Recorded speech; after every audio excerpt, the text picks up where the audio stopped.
El origen de una toma del poder silenciosa no fue un golpe militar, no hubo, digamos, banquetas en la calle, pero sí fue una especie de golpe de Estado silencioso al interior del gobierno de López Portillo.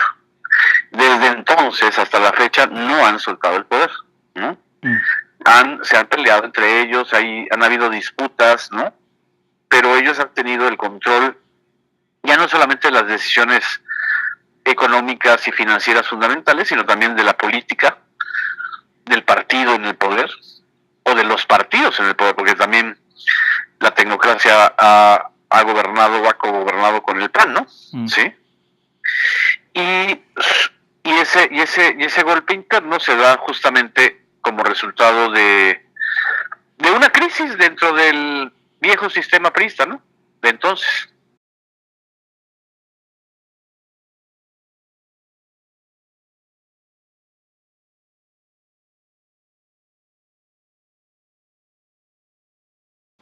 Coincide el ascenso de la tecnocracia con la reconfiguración de los grupos criminales del narcotráfico. Digamos que si antes los grupos criminales estaban bajo el control del Estado, eran parte del Estado, con los tecnócratas y con la idea neoliberal del mercado, también se vuelven empresas, se privatizan y se vuelven empresas del crimen vinculados a los grupos de poder tecnocrático. No, lo que normalmente no vemos es que están absolutamente relacionados. De hecho, la configuración de los cárteles surge justamente con el gobierno de Miguel de la Madrid y de Salinas. O sea, antes no había ni siquiera había una denominación de cárteles, eran grupos que estaban bajo el control del gobierno y a través del ejército. Y a partir de el modelo salinista, estos grupos se fragmentan, ¿no?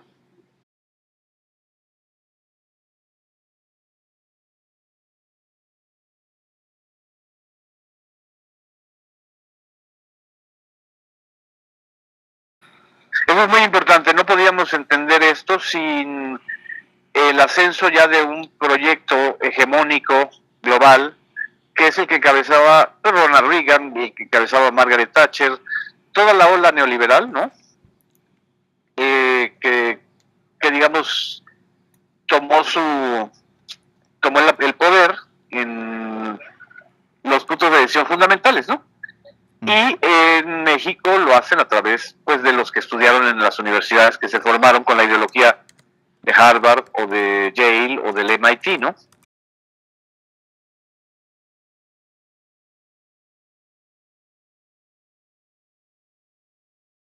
En los países periféricos o subdesarrollados como México, los saldos han sido terribles, ¿no? Lo vemos en toda América Latina, ¿no?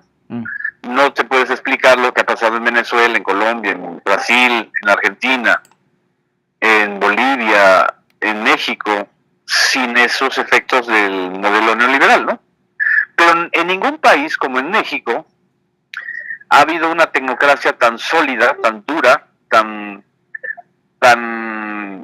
refractaria y resistente al cambio del sistema político, ¿no?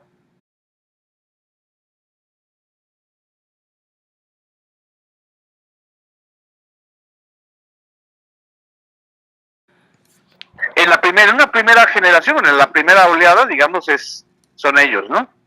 Junto con todos los que estaban trabajando en la Secretaría de Programación y Presupuesto, ¿no?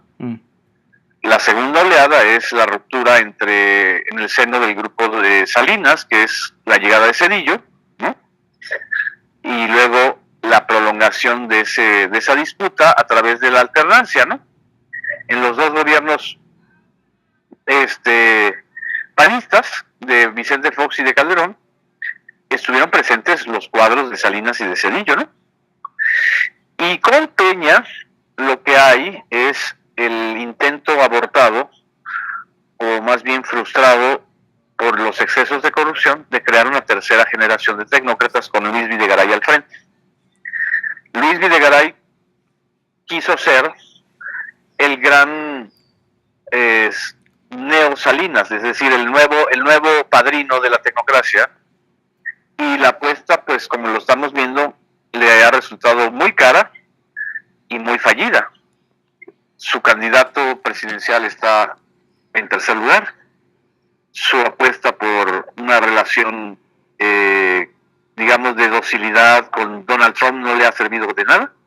México está a punto de salir del Telecán, ¿no? Y, por si fuera poco, pues López Obrador va a estar enfilado a ganar la presidencia, ¿no?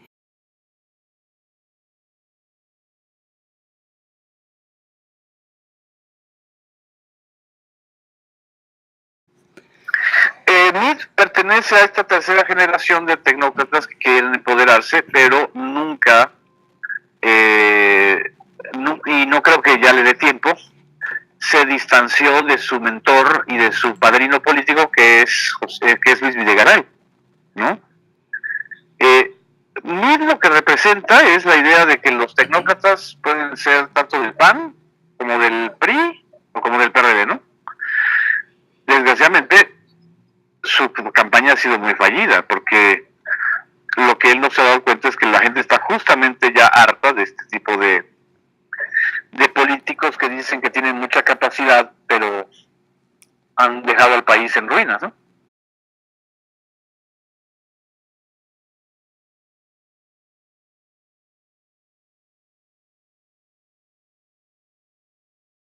Peña Nieto es importante porque si tú lo analizas, es la fusión de un tecnócrata, porque él era el secretario de Administración y Finanzas de Montiel, con muy poca experiencia en la calle, como un político de calle, ¿no? Pero con mucha experiencia en los manejos de triangulación financiera, ¿no? Pues él fue el gran corresponsable de los desfalcos y de la corrupción de Montiel, ¿no?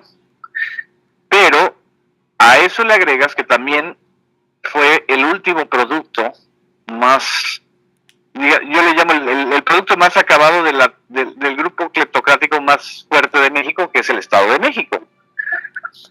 Al Estado de México no lo puedes analizar si no te das cuenta que en sí mismo es una cleptocracia. O sea, son redes de complicidades y familiares muy fuertes, ¿no?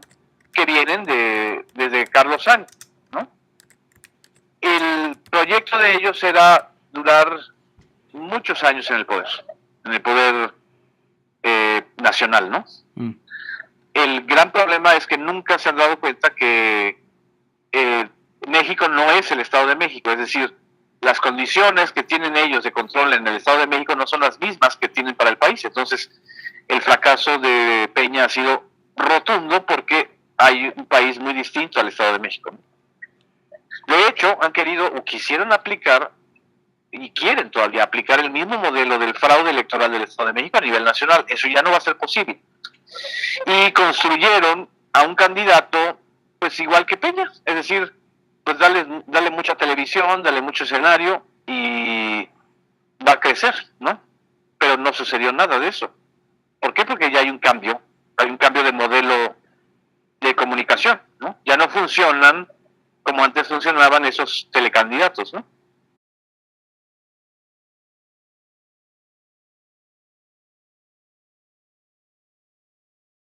Es que todos los sistemas que degeneran en sistemas de robo se pueden definir como cleptocráticos, ¿no? Fue lo que sucedió antes de la llegada de Hugo Chávez en Venezuela. A ver, Hugo Chávez llega a Venezuela no solamente por ser popular o porque era un militar carismático, sino porque los partidos que gobernaban Venezuela pues estaban hundidos en la corrupción. Paradójicamente le sucedió lo mismo al chavismo, o sea, el chavismo ahorita está hundido en una disputa de corrupción terrible, ¿no? Con Maduro. Pasó lo mismo en Brasil. La llegada de Lula, que es muy similar el fenómeno al de López Obrador, Lula llega ahí precisamente como resultado del agotamiento de la clase política brasileña. Ya casi nadie se acuerda de los escándalos de corrupción de Collor de Mello, que fue el Salinas de entonces en Brasil, ¿no? ¿Sí?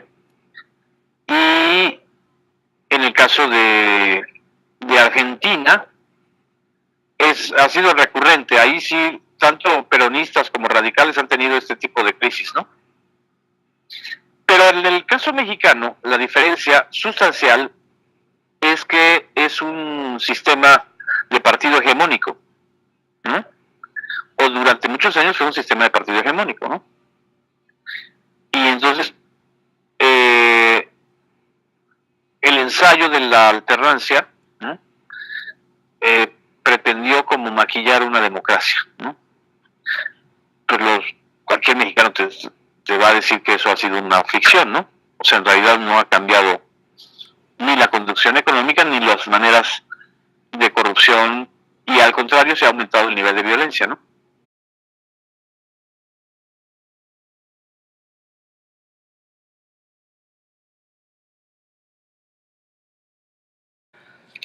La tesis del libro es que quizá no pueda cambiar radicalmente el modelo económico. No hay condiciones internacionales para cambiar eso. Pero lo que tiene que cambiar es el sistema político. O sea, tiene que refundar otro sistema político. Si no lo hace, si no se logra, y además tampoco es responsabilidad de una sola persona, es responsabilidad de toda la sociedad, va a pasar el mismo fenómeno que ha pasado en otros países y que ha pasado en México. O sea, puede ser capturado por la cleptocracia. Puede ser, en lugar de ser el parteaguas, puede ser la continuidad de una larga agonía, ¿no? Yo creo que hay las suficientes condiciones para que esto no suceda, pero el riesgo está ahí presente, ¿no?